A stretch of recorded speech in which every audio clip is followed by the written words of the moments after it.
Mail-order bride was sent back for being too curvy, but the quiet rancher saw her real worth.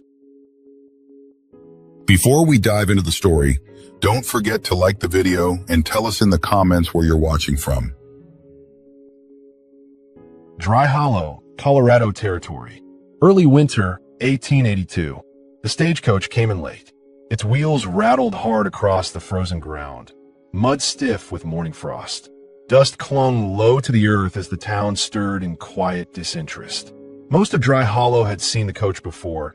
It came twice a week, rain or snow, and rarely carried anything interesting. But today it stopped longer than usual. When the door creaked open, Rosa Lindley stepped down onto the dirt street in buttoned boots that hadn't been made for walking. Her cheeks were red from windburn, lips dry.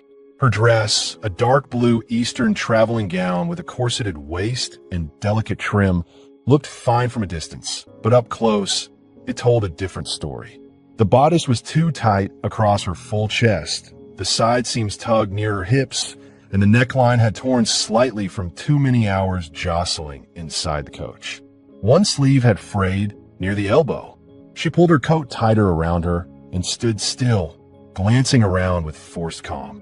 She spotted him. Emery Baird, clean, pale, well-dressed in a town that mostly ran on sweat and cattle. He approached her with a nervous glance toward the handful of onlookers gathered at the depot, stable hands, shopkeepers, and one nosy old widow pretending to sweep her stoop. "You, Miss Lindley?" Emery asked stiffly. "Yes," she said, voice quiet but even. "You sent for me." He looked her up and down, not kindly. His gaze paused at her chest, then moved to the tear in her sleeve. He shifted uncomfortably. I don't think this is going to work." "You're not." He trailed off. Rosa stared at him, expression neutral. He forced a breath and glanced toward his father, who stood nearby with arms crossed. "I was expecting someone more modest, more refined in figure," Emery said at last. There was. Rosa didn't blink. She just nodded once, slowly. "I came halfway across the country for this." Emery gave a tight, embarrassed shrug. "I'm sorry. The arrangement's off." His father turned without a word and started back toward the bank. Emery followed him like a dog with its tail tucked, never looking back. Rosa stood there in silence. Then, with measured steps, she walked to the edge of the wooden platform and sat down. She lowered her carpet bag to the ground beside her boots and folded her hands over her lap. Her fingers shook. She didn't let them show. She lifted her chin and stared straight ahead at nothing in particular. Her chest ached, but not from the cold. She could feel them watching, whispering. The widow on the stoop leaned a little further over her broom. Rosa didn't cry. Not here, not in front of these people. She had risked everything. Left Philadelphia with one letter in her pocket and a promise of a husband at the other end. Her father was gone. Her mother remarried a man who called her too proud to keep. There'd been nowhere else to go, and now there still wasn't. Across the street, Gabe Harland had just finished tying down feed sacks in the back of his wagon. He wore a heavy canvas duster and a worn hat pulled low against the sun, beard thick against the wind. A limp made his steps uneven, but steady. He didn't move fast, but he never needed to. Gabe hadn't planned to come to town today, but the south fence had blown down in the last storm, and the cattle needed feed before the snow deepened. He didn't like people. He didn't like town. He especially didn't like being reminded of the years he'd spent losing things. First his leg to a Confederate minie-ball, then his brother to fever, then his wife to childbirth out on that same lonely ranch where he still lived. For the last 5 years, Gabe had worked the land alone. That was enough. Or it had been. He noticed her the moment she stepped down from the coach. Not because she was crying, she wasn't. And not just because she was beautiful, but because she looked like someone trying not to fall apart in front of people who wanted her to, and failing just a little. Her dress was fine made, but her body had strained against it through too many miles. She sat there now with her hands folded too neatly, her carpet bag clutched beside her like it held her only hope. And maybe it did. He knew the look. People talked like shame was loud, but real shame was quiet. It looked like her. He watched for a moment longer, then walked across the street. Rosa heard his boots before she looked up. He stopped in front of her without a word. She raised her eyes. He was tall, broad-shouldered, dust-streaked. He didn't look at her the way the banker's son had. His eyes were pale gray-blue and steady. He didn't glance down her bodice, didn't smile, didn't ask questions, just stood there like a man used to making decisions and never needing to explain them. Finally, Gabe nodded toward his wagon. Rosa blinked. What? He pointed again. Wagon's mine. She looked from him to the empty road, then to the depot office, then back to him. Where would you be taking me? She asked cautiously. West, he said. One word. Firm. She could feel the stares from the depot window, the widow still sweeping, a boy peering from behind the general store's crates. She could say no. She should probably say no, but he didn't look like a man who meant harm.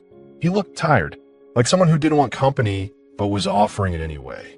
And she had no money, no ticket back east, no food, an address that wouldn't last another night in the cold. She stood.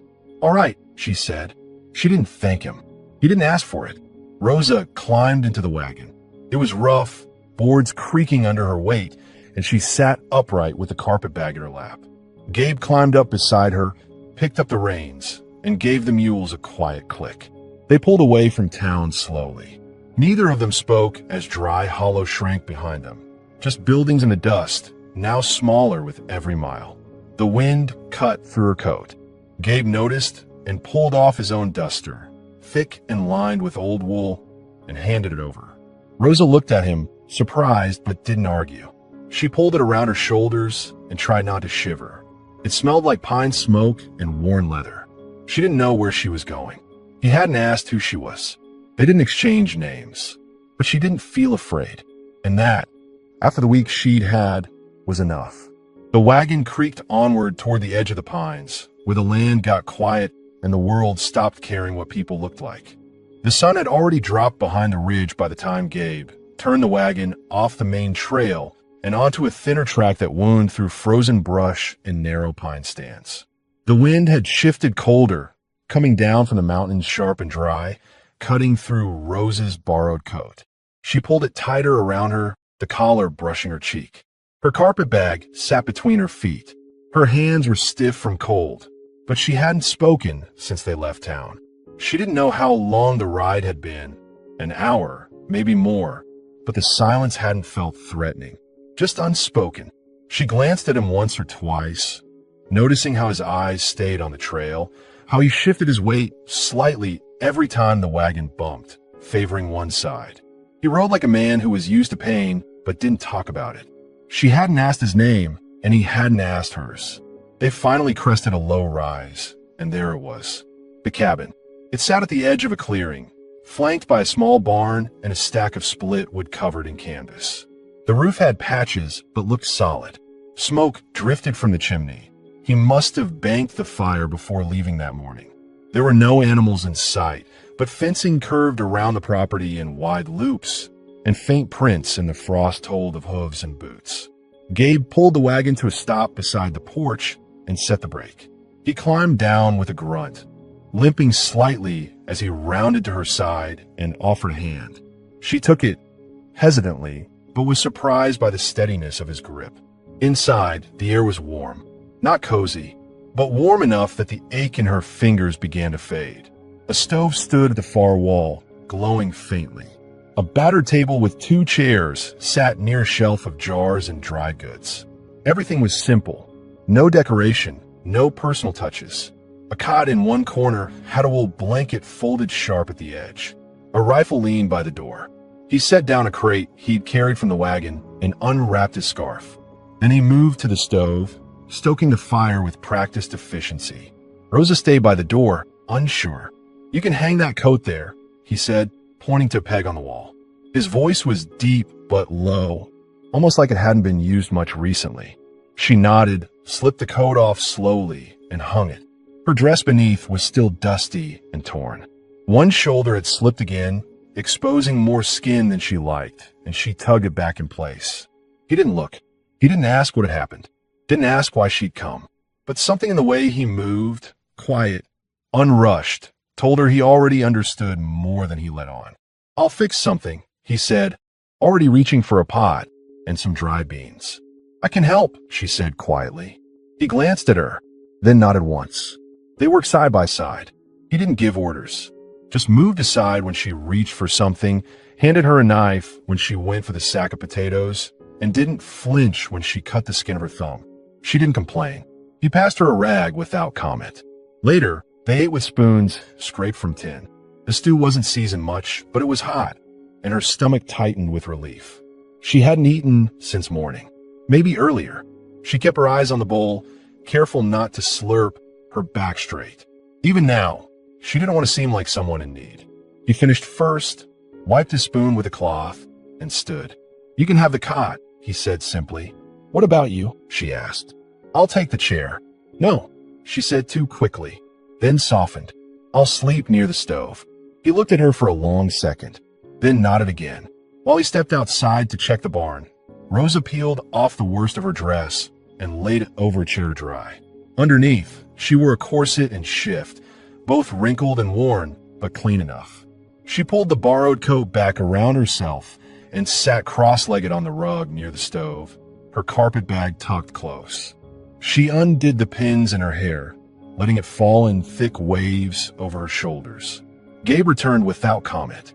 He didn't stare. He just kicked off his boots and lowered himself into the chair with a soft grunt. His leg was stiff, she could tell. Probably always would be. Neither of them spoke for a long time. The fire popped. Outside, wind brushed against the walls like dry breath. She watched him. His eyes were half closed, his jaw set with a kind of still pain that didn't need explaining. She recognized it because it was the same one she'd worn for weeks. Silent, worn through, but not done. "You live out here alone?" she asked finally. He opened his eyes. "Yeah." "Why'd you come to town?" "Needed feed." A pause. She almost asked why he brought her here, but she already knew.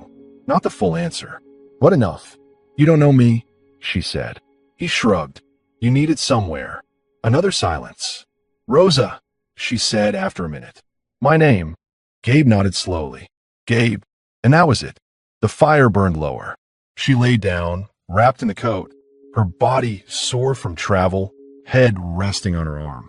He stayed seated in the chair, one hand hanging over the side, eyes on the floor.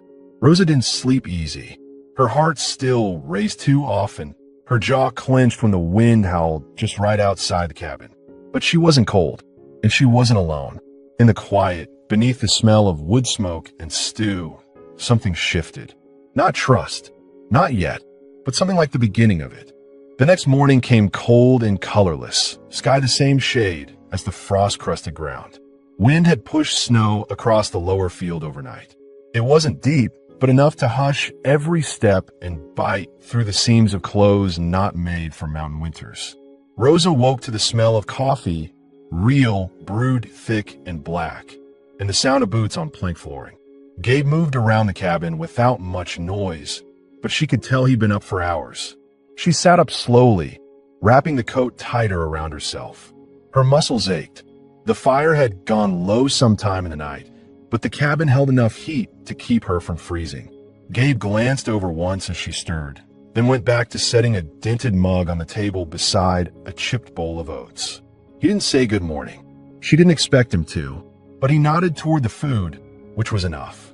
She sat stiffly at the table, murmured a thank you, and ate. He stood by the window with his coffee, looking out across the white-rimmed fence line. "I've got chores to do," he said after a while, setting down his cup. "If you want to keep warm, stay close to the fire. I'll be back by sundown." She finished chewing. "I can help." He turned, brow low. "Don't need you to..." She met his gaze evenly. "I didn't ask if you did."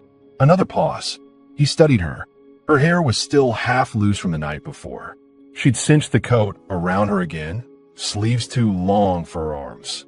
Her eyes were tired, but her voice was steady. "I'll find something for you to wear," he said, and walked out the door. A minute later, he came back in with a bundle. Canvas trousers, an old flannel shirt, boots, and a patched wool hat. Everything smelled faintly of hay and horses. She looked at it in her lap for a moment, then took them behind the partition to change. The trousers were too long and had to be rolled. The shirt hung loose, but wide enough to move in. She tied her hair back, tugged on the boots, and stepped outside. Snow crunched underfoot. Wind cut down the slope from the ridge, sharp and constant. Gabe stood by the barn, already hauling hay out to the cattle pen. He didn't look surprised to see her. He handed her a fork. Start with the stalls. She nodded. It went like that for hours. Gabe didn't offer praise, and Rosa didn't expect it. She kept pace slow but steady. Her hands blistered quickly. Soft skin not used to pitchforks, but she kept working. When he lifted feed sacks, she held the gate. When he fixed the hinge on the barn door, she passed him nails. The silence between them stayed, but not like before. This silence worked. It moved. At midday, they sat outside the barn, each eating bread and jerky from the same cloth pouch. She didn't ask how long he'd lived alone. He didn't ask what had driven her west. But there were questions in the air between them. She wondered how badly his legs still hurt. It showed in the way he walked and how long he stood before shifting weight. She wondered how long it had been since he'd spoken more than a few words in a day. She wondered what had made him offer her a place here. Gabe, for his part, watched her hands, not her figure this time. Though he'd noticed it again that morning, the way her hips filled out the two big pants, the way her breasts shifted beneath the shirt when she bent to lift a bucket. He noticed, but he didn't let himself linger. He watched how she worked. No complaint, no playing helpless. When she winced from her blistered palms, she wrapped them in cloth and kept going. You done this before? He asked. She shook her head. No, but I've seen it done, and I learned fast. He nodded. Later, back inside, she peeled off the coat and hung it beside the fire. Her cheeks were raw from wind. Her lips cracked. She wrapped her hands with salve she'd found in a jar by the stove. She didn't ask whose it had been. He didn't say. You should wear gloves tomorrow, he said quietly. She nodded. I didn't know if you'd want me back outside. Gabe looked at her then. Don't see why not. You work. She didn't smile. Not really. But she didn't look away. That night, she moved her bedding a little closer to the stove. Not much. Just enough. He sat across the room, in the chair again, reading a torn dime novel she'd noticed tucked behind the flour sack. He didn't offer conversation. But when the wind howled and she flinched, an old reaction she couldn't break, he set the book down, stood, and added another log to the fire. Then he looked at her and asked, You warm enough? She nodded. Yes. Thank you. He paused. You could tell me if you're not. That was the first full sentence he'd offered her. She said nothing, just pulled the blanket tighter and watched the flames climb. Outside, the snow began again. Soft, slow, steady. No sound but the creak of the roof and the low crack of burning wood. Inside the cabin, a routine had begun. They didn't call it anything, but it was starting to feel like something. The third morning started with wind that hadn't stopped all night, rattling the shutters and pushing smoke sideways from the chimney. The snow had crusted over, hard enough that boots didn't sink, just cracked through the surface. Gabe was already outside when Rosa opened the door, dressed again in the loose flannel and the patched canvas pants he'd given her. Her hands were bandaged now. She wore gloves he'd left folded on the table without a word. She stepped out, cinching the coat around her waist. Gabe was by the corral, hammering a post back into place. He didn't turn when she came near. Fence line blew down on the east ridge, he said. She nodded and followed him to the sled, where he loaded tools and rope. They rode side by side in silence again, bumping over frozen ground. The sky was overcast, heavy with more snow. Rosa watched the trees pass, her gloved hands folded in her lap. She hadn't asked how long he'd been alone, but now she wondered if there had ever been anyone here before her. The second cot in the corner of the cabin, folded and unused. The worn spot on the porch rail, like someone had stood there every morning for years. They reached the ridge around midday. The fence had sagged under the weight of snow. Gabe stepped down first, limping harder now. The cold always made it worse, she could tell. I can carry that, Rosa offered, pointing to the beam. He hesitated, then handed it to her. Lift straight. Don't twist. She nodded. They worked for hours. Gabe dug out the old post holes, steady and focused. Rosa hauled wood tied wire. She didn't complain once. At some point, Gabe looked over and realized he hadn't needed to slow down for her all day. When the last post was in place, they sat on a rock under a stand of bare aspen trees, drinking water from shared canteen. The wind had died for the first time all day.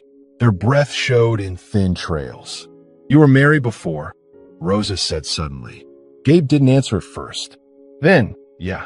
She died here." He nodded. "Years ago." "What happened?" He didn't look at her. "Childbirth." Rosa held the canteen a little tighter. "I'm sorry. She wanted the land. Said she didn't mind the quiet. Thought it'd be different, I guess." They sat in silence. "I don't mind the quiet," Rosa said finally. "I just wasn't ready for it to be permanent." He looked at her then. "Wasn't your fault." She shrugged. "Doesn't change the fact that I'm still here, and he wanted no part of me." Gabe's eyes held to hers longer this time. His loss. The words were simple, but they sat heavy between them. Back at the cabin, Rosa moved slower, her body stiff from the long work. She peeled the gloves off inside and winced at her raw palms. Gabe, who had just set his coat down, crossed the room, opened a drawer, and handed her a small tin of salve. She took it gently. As she dabbed the ointment onto her hands, he lit the stove again. The fire caught quick, crackling in the grate. "You've got steady hands," he said. She gave a small, surprised laugh. "They don't feel steady." "They are." She looked up. His face was calm, unreadable, but his voice had changed. Quieter. "I used to do embroidery," she said. "For church women, back east." He nodded slowly. "You're used to fine things." "I was used to pretending I was," she said. "There's a difference." She stood and moved toward the hearth, kneeling to stir the fire. As she leaned forward, the old shirt she wore shifted, her neckline falling wide on one side, exposing the top of her shoulder and part of her chest. She realized it too late. Straightened quickly. Gabe had seen. He turned away, jaw tightening. She didn't speak. He didn't either.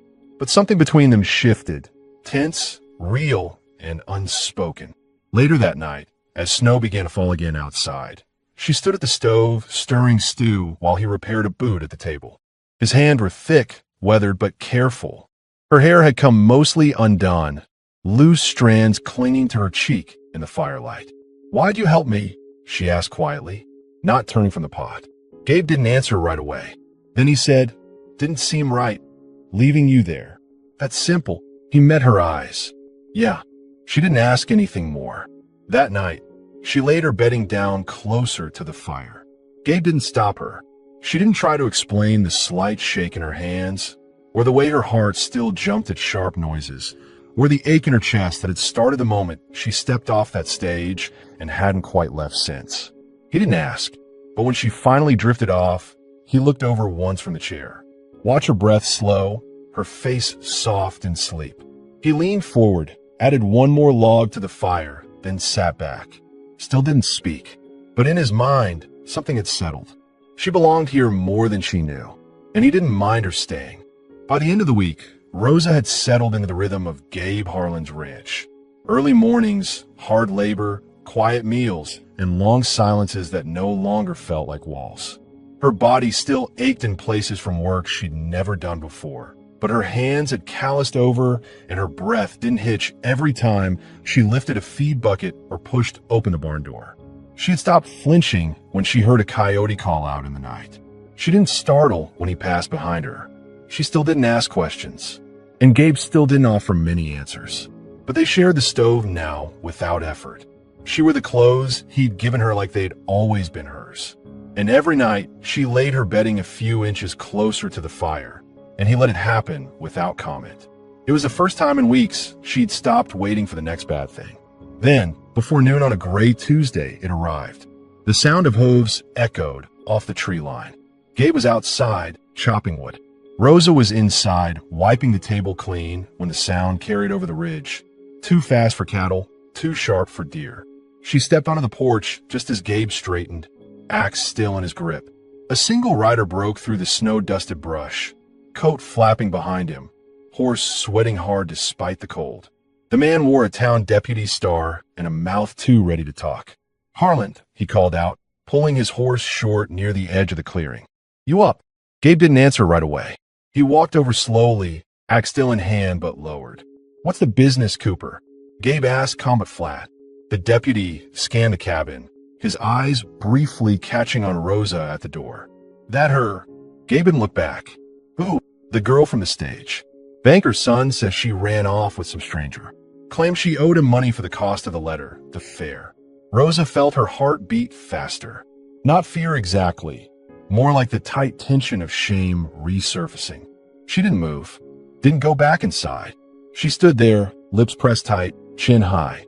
Gabe turned toward the cabin finally and looked at her. "She owe you anything?" he asked her, his voice level. Rosa shook her head once. "No." Gabe turned back. "Then she's not running." Cooper raised his brows. "Look, I don't care what you're doing out here, Gabe, but the boy's making noise in town. If she's here, she's..." Gabe cut in. Cooper stared. "You're admitting it? She's not property. She's not hiding. She's staying. And that's all I gotta say." The deputy shifted in his saddle, unsure how to respond to that kind of plainness. "All right then, I'll tell him you said so." Gabe gave one nod. "You do that." Cooper turned his horse slowly, then paused. "You always were good at keeping to yourself. But this? A lot of folks gonna talk." Gabe didn't answer. Cooper rode off. The silence afterward was long. The snow had started falling again, light and slow. Gabe didn't move for a full minute. Neither did she. Finally, he walked toward the porch, boots crunching across frost-bitten earth. Rosa stepped aside to let him in. He set the axe by the door, pulled off his gloves, and walked to the stove. Started tending the fire like nothing had happened. Rosa stood in the middle of the room, her arms crossed. "I didn't expect them to come looking for me," she said after a moment. Gabe didn't look up. "They didn't come for you. They came to make noise. You didn't have to say I was here. I don't lie." That hung between them. She walked closer, standing near the table, watching him adjust the wood. "That boy in town, Emery, he humiliated me. Said I was too much, too soft. Said he was doing me a favor, sending me back." Gabe looked up now. "You believe that?" "I did." She paused, but not anymore. His eyes held on hers. "Good." She moved to the stove, took the kettle, and filled it from the barrel near the window. Set it to boil without asking. Her hand brushed his as she reached for the handle. He didn't pull away. "Why'd you do it?" she asked. "Why'd you speak for me?" Gabe didn't answer right away. He set a pot down, scraped beans into it. "I've been alone a long time," he said finally. "Sometimes too long." She didn't speak. "I don't expect anything," he added. "I just know what's decent. And leaving you alone out here with no name and no place to go, that wasn't decent." The kettle hissed softly as it heated. Rosa looked at him for a long moment. Then she stepped closer. She reached out, slowly, and laid her hand gently on his arm. "Thank you," she said, "for seeing me." He didn't move, but she felt something shift under his skin. That night, after the fire was built strong and the stew was done, they sat together in the quiet. Gabe didn't return to his chair across the room. He stayed at the table after supper, mending a leather strap while she cleaned the dishes. At one point, when she walked past, her hand brushed his shoulder lightly. He didn't flinch. He just let it be. The snow outside thickened. And for the first time since arriving, Rosa didn't feel like she was waiting to be sent away. She had chosen to stay. And Gabe, quiet, steady, haunted Gabe, was starting to make space for her to belong. The thaw came slowly, like the land wasn't sure it wanted to wake up. The snow didn't melt so much as recede, leaving behind thick mud, dead grass, and the first signs of green in places that had been frozen for months. The air still bit in the mornings, but by midday it softened, and the sun held a little longer in the sky. Rosa had stopped asking where she stood in Gabe's life. It didn't feel like a question anymore. She was still in his cabin, still waking to the sound of his boots on the porch, still stirring the fire before he came in. She wore his clothes without hesitation now. Loose flannel shirts with rolled sleeves, his old trousers cinched with a rope belt, sometimes just one of his work shirts hanging long over her bare legs when the mornings were warmer and the stove ran low. He'd never said anything when he saw her like that, but his eyes lingered longer now, not leering, just still, a quiet kind of hunger that he kept buried behind silence and routine. She felt it too. It wasn't just the way he looked at her. It was how close he stood when they worked together in the barn. How his hand would graze hers when passing tools. How she no longer flinched when he brushed her waist to reach a shelf behind her. He didn't pull away either. They didn't speak of it, but the air between them had changed. Slower, heavier. One afternoon, Rosa was hauling water from the creek, boots sinking into wet ground. The sun was strong enough to warm her back through her shirt. She paused near the cabin to rest and saw Gabe up on the roof, checking for damage. He moved carefully, his limp more pronounced when climbing. She watched him in silence, a soft smile tugging at her lips. He hadn't shaved in days. The beard suited him. She hadn't told him that. He looked down and caught her watching. "You all right?" he called. "Yeah," she said, shielding her eyes. "You shouldn't be up there alone." He grunted. "I ain't that fragile." She tilted her head. "Didn't say you were." He gave a slight nod, like that meant something, then looked back to the shingles. That evening, they worked side by side at the stove. She was slicing potatoes. He was seasoning meat. It was the closest they'd stood for more than a moment. When she leaned to grab the kettle, her hip pressed lightly against his. He didn't move away. Neither did she. Later, after they had eaten, Rosa sat on the edge of her bedding, brushing her hair out with her fingers. Gabe was on the floor nearby, fixing a leather strap on one of the harnesses. The fire crackled between them. "Did you ever think of leaving here?" she asked quietly. He didn't look up. "Used to. Why didn't you?" "Too tired. And nothing out there I wanted." She was quiet a long moment. "And now?" He finally looked at her. His eyes didn't flicker away. "I don't know yet," he said. She nodded, accepting that. But something in her settled, because he'd looked at her when he said it. The next night, she couldn't sleep. The air was too warm. The fire had burned down low. She lay on her back, staring at the shadows on the ceiling. Across the room, Gabe shifted in his chair but didn't rise. "Can't sleep?" he asked. "No." Another pause. "Cold." She shook her head. "Too warm." She sat up slowly. The blanket slipped down to her waist, and her shift was thin. She didn't cover herself, didn't speak. He stood, crossed to the stove, stirred the coals, then turned back to her. "I can take the chair," she said softly. "You don't have to sleep there every night." Gabe didn't move for a moment. Then he sat down beside her, careful, like unsure whether to stay. She didn't shift away. "You've been kind to me," she said. "But I'm not broken." "I never thought you were," he said. She reached for his hand. He let her. It was quiet, just the wind outside and the faint crack of burning wood. His thumb moved slowly along the back of her fingers. Her breathing shifted. She leaned into him, her shoulder against his chest. He didn't touch her back or pull her closer, but his presence surrounded her like shelter. His hand stayed over hers, warm and rough. She lifted her head, looked at him in the firelight. He didn't speak. He didn't need to. She leaned in slowly, pausing just before her lips reached his. He met her there, one soft kiss, brief but held. When it ended, I didn't move away. She looked at him again. "You don't have to stay alone anymore." He touched her face then, brushing a curl behind her ear. "I know," he said. That night, she didn't move her bedding, and he didn't return to the chair.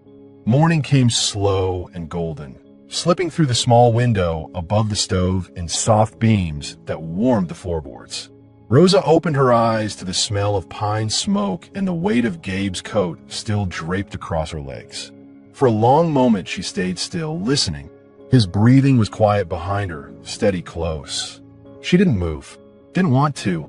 She wasn't used to waking up beside someone who hadn't taken something from her. But this was different. He hadn't reached for her in the dark. He hadn't tried to claim anything. He had simply stayed near, one arm slung over her waist, warm and still. She turned her head slightly and saw him awake, eyes open, watching the ceiling. "Morning," she said, voice low. "Yeah," he answered, rough from sleep. Neither of them moved. There wasn't awkwardness, just stillness. The kind that comes when something has changed, but no one has named it yet. She sat up slowly, pulling the coat tighter around herself, and walked barefoot to the stove to stoke the fire. He followed a minute later, rising without complaint, even though she could see how stiff his leg was. He poured water into the kettle. She didn't speak. Neither did he, but the silence had shifted again, no longer uncertain. Just understood. That day they worked the field. The soil was wet and dark beneath their boots, the sun strong enough to make sweat bead at their temples. Rosa rolled her sleeves past her elbows and tied her hair back with a scrap of cloth. She moved like someone who belonged there now, who knew which tools needed oil, which rows were due for tilling. Gabe watched her sometimes, not with curiosity, not with hesitation, just like a man looking at something he was learning to let in. Around midday, he limped to the porch and sat.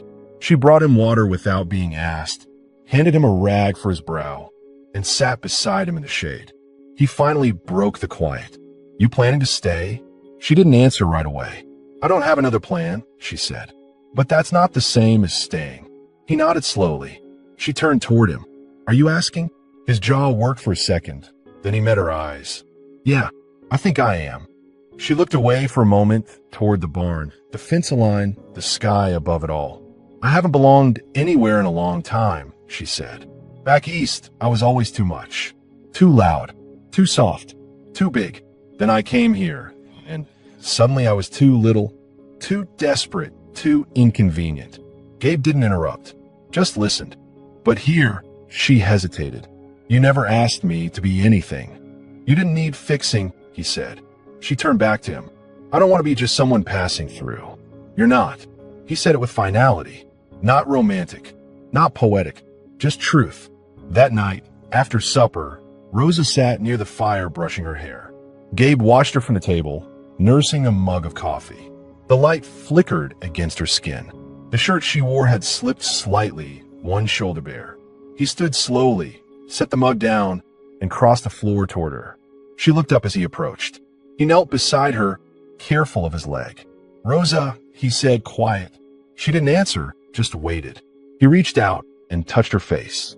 Slowly, his thumb traced her cheek, her jaw. "You don't have to," she whispered. "I know," he said, "but I want to." He kissed her gently, and she leaned into it. This time, the kiss lingered. His hand slid to the back of her neck, hers to his chest. Nothing rushed, nothing expected, just breath and closeness and the quiet press of two people who hadn't touched like this in years. Later, lying beside him on the floor in the firelight, she traced the scar on his side without asking. He didn't stop her. She let her fingers rest there. "What are we, Gabe?" she asked. He didn't open his eyes, but he answered, "Real." And in that single word, she found more certainty than any letter or vow she'd been promised before. By early April, the land had softened. Ice no longer clung to the barn roof, and muddy trails ran down from the ridge. Snow had retreated into shadowed gullies, and birdsong returned in short bursts that cut the silence of the valley. Gabe had begun walking straighter again, his limp still there, but less stiff in the warming air. Rosa had started sleeping through the night, and she no longer startled when wind scraped the windows. She was no longer just a guest. She cooked without asking, repaired buttons, cleaned a rifle, planted onion seeds in a line, so neat even Gabe raised an eyebrow. She wore his shirt in the mornings and her patched blue dress in the afternoons, the one she'd resewn from what was left of her travel clothes. It still pulled a little across her chest, but she didn't hide it anymore. Not here. And Gabe, he no longer kept his distance. His hand would rest lightly on her back when passing. His coat, once draped on a hook by the door, now hung beside hers. Their plates shared the same shelf. Their boots sat side by the fire. Nothing had been spoken outright, but everything had changed. Then the knock came. It was late afternoon, sun dipping low, casting long shadows across the porch. Rosa was kneeling in the small garden plot, fingers deep in thawed earth. Gabe was at the shed, oiling a hinge. The knock came heavy, flat, not curious, intentional. Rosa stood slowly, wiped her hands on her apron, and looked toward the door. Gabe was already walking toward her, his face tight. He reached the porch first. It was Emery Baird. The banker's son stood straight in a new coat too fine for trail dust. Boots shined, hair slicked with oil. But his face was red from the ride, and his eyes had the darting edge of a man looking for leverage. "I came to collect what's mine," he said, brushing dirt from his cuff as if the land itself offended him. Gabe stepped forward, one hand resting loosely on the doorframe. "She's not yours," he said. Emery laughed once, short. "I sent for her, paid for a fare. That means something." Rosa stepped onto the porch then, her hair loose around her shoulders, apron still dusted with soil. She didn't speak, just looked at Emery with flat, even eyes. Emery looked her over, and something smug twisted in his mouth. "You filled out even more," he muttered. Guess you've been eating well. Gabe moved. Not a lunge, not a threat, but something shifted in the space between them, and Emery took a half step back. Rosa spoke, voice clear. You paid for a letter and a train ticket. That's all. You don't owe me. You were meant to be my wife, he said indignantly. Instead, you ran off like some saloon girl. I didn't run, Rosa cut in. You turned me away. You humiliated me in front of your father, in front of the whole town. You said I was too much for you. Now you want to claim me because someone else saw worth where you didn't. Emery's face flushed darker. You think staying out here with this cripple makes you something more? Gabe didn't blink. Rosa took one step forward, her chin lifted. I'd rather sleep on dirt beside a man who respects me than sit at a banker's table with someone like you. Silence. Emery's mouth opened, then closed. You're not welcome here, Gabe said. You turn that horse around and you don't come back. Emery's pride fought to stay upright, but there was nothing behind it. Just wind and shame. After a few seconds, he spat into the dirt, turned without another word, and mounted up. They watched him ride off, dust rising behind him as the trail took him back toward town. Rosa stood still for a long moment after he was gone, hands tight at her sides. You all right? Gabe asked. She nodded once. I'm not scared of him. She paused. I hate that I let people like him define my worth for so long. Gabe looked at her, then stepped close. He never saw you. She turned toward him. And you did. He reached out and touched her waist, fingers firm. I saw you the second you sat on that platform and didn't cry. She looked down, a breath catching in her throat. I wanted someone to choose me, she said quietly. Not out of pity, just for me. I did. They stood in silence, the wind soft now, brushing her hair against her face. She reached up, took his hand, and held it there at her waist. That night, when they returned to the cabin, she lit the lamp without speaking. He closed the door behind them. She turned to him and unbuttoned her dress slowly, not in invitation, but in trust. He crossed to her without rushing. When he kissed her, it was quiet and steady. His hands cupped her face like she was something solid. She undressed in front of him for the first time, not ashamed, not small. And he touched her like the shape of her body was something he already knew. Later, tangled in the blanket beside the fire, her head on his chest, his arm around her waist, she whispered, "This feels like home." Gabe didn't say anything, but his hand squeezed hers gently, and he didn't let go. The next morning came clear and quiet, with only the sound of birds returning to the trees and the creek running fast with meltwater. The storm had passed, for good this time. Rosa woke curled against Gabe's side, her cheek resting on his bare chest, his arm wrapped around her like he'd never meant to let go. He was already awake, staring at the ceiling like he had been for a while.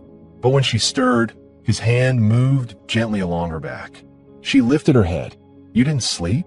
I did, he said, but I liked watching you more. She studied his face in the soft light. You're different today. I know, he said. Feels like something settled. She nodded. It had. The following days unfolded like the land itself had softened under their feet. There were no more knocks at the door, no more shadows on the ridge, just work, warmth, and the steady rhythm of something that had grown real. Rosa found herself humming in the garden. She wore her patched blue dress again, mended at the shoulder and taken in slightly at the waist, her apron tied snug. Her curves, once the reason for ridicule, now filled that dress with pride. Her body didn't feel like a burden anymore. She moved like someone who had nothing to hide. Gabe watched her from the porch often, boots resting on the step, a mug in hand. The scowl he used to wear without noticing was mostly gone now. Not replaced by smiles exactly, but something quieter, a kind of peace. One morning, Rosa stood at the fence line, watching the cows graze along the soft hill. Gabe walked up behind her. I'm heading to town tomorrow, he said. She turned. Do you want me to come? No, he said, then added, but I want to bring something back. She raised an eyebrow. What? He hesitated. You'll see. The next afternoon, he returned with two things in his wagon. One was a new kettle. The other was a small box wrapped in cloth, which he handed her like it weighed more than it did. She opened it on the porch, breath catching. Inside was a simple silver ring. nestled in a folded scrap of lace. He didn't get on one knee, didn't make a speech. He just said, "You've been calling this home. I want you to call it yours." Her eyes filled. "It already is." She slid the ring on without hesitation. That evening, they sat by the fire, no words spoken for a long time. Just the quiet sound of kindling snapping and the wind outside brushing gently against the eaves. He rested his hand on her leg as she leaned into his side, head on his shoulder. "Do you want to get married proper?" he asked after a while. "I don't need paper," she said, "but I'd like to hear you say it." "Say what?" "That I'm yours." He looked down at her. "You are. From the first day I saw you on that platform." She smiled. "I wasn't much to look at then.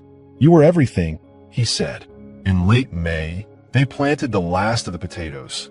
Gabe dug rows while Rosa dropped seeds. Her belly ached that day in a way that felt unfamiliar. Later that week, she missed her time. She waited a few days before telling him. He didn't panic, didn't even blink. He just pulled her close, pressed a kiss to her temple, and said, "Then we'll make room for more." By the time summer settled across the valley, the cabin no longer looked like a place for one man. A second coat hung beside his. A woman's dress hung near the door. 2 mugs sat ready at the table. And outside, where the porch rail had worn down from years of leaning, 2 sets of arms rested together every evening, watching the last light sink behind the hills. They never talked much about the past again. Some things didn't need retelling. What mattered was what stayed. And Rosa had stayed, not because she had nowhere to go, but because she had chosen this. And Gabe, for all his silence and scars, had chosen her right back. Forever wasn't spoken. It was lived. Every morning, every chore, every look across the table. Here, in their home, where no one questioned her worth ever again.